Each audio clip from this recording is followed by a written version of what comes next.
this isn't even a matter of debate, because Paul himself clearly is dealing with a conditional question in Romans 9, which he then negates in Romans 11. Mm-hmm. Mm. For instance, in Romans 9, he says, well, what if God had created vessels of wrath?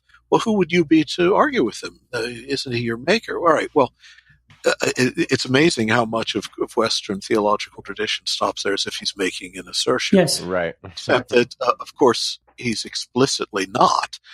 He's starting with, maybe this is the answer, but then, of course, this answer appalls him because of what it would mean. So the whole reason there then follows the rest of that chapter, and then chapter 10 and chapter 11, is that he's trying to arrive at a solution to the question that makes more sense. Mm. And where he arrives, of course, is that God has bound all in disobedience, that all might be shown mercy. So there are no vessels of wrath, except in the provisional sense that all of us are bound in disobedience. All of us are vessels of wrath, that we all might be vessels of mercy. The whole reason he brings this up is the question that could you just take a retreat to an argumentum ad baculum and simply say that God in his sovereignty can do whatever he wants. And obviously for Paul, this is not sufficient. He really believes that God is true and just and keeps his word, and that his covenants are everlasting, and therefore it cannot be the case. And remember, only because people seem to think that Paul is talking here about the division between two groups of souls rather than Israel and the church are they likely to miss the point. Also, recall, Jacob and Esau are his biblical typology here, right? And why is that so? Because, as in chapter 11 of Romans, where there's a reconciliation of the two seemingly separate camps of the elect and the derelict, or it turns out that there is no such ultimate estrangement. There's only a provisional division, and as with Jacob and Esau, they're ultimately reconciled to the increase of both. Exactly.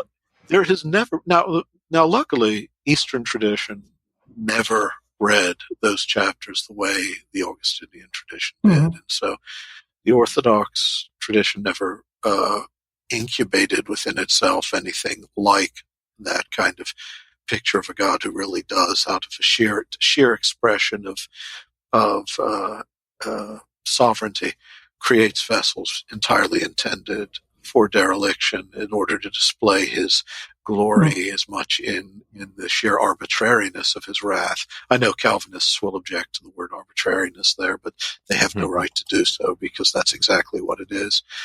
It is divine arbitrium that's the issue. And the curious thing is you don't. This is not a matter of abstruse hermeneutical cleverness on my part. It is Paul himself who explicitly arrives at the conclusion that negates the specter of divine volunteer, the specter of divine cruelty, of divine dishonesty that he raises in chapter 9.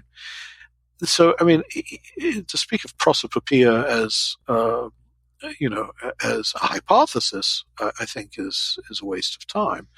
It's not a hypothesis; it's the clear structure of the text. So he raises a hypothetical question. He considers what it would mean. He rejects it out of hand as being an inadequate hypothesis when speaking of the God of mercy, justice, and truth. And then he arrives at a completely contrary conclusion.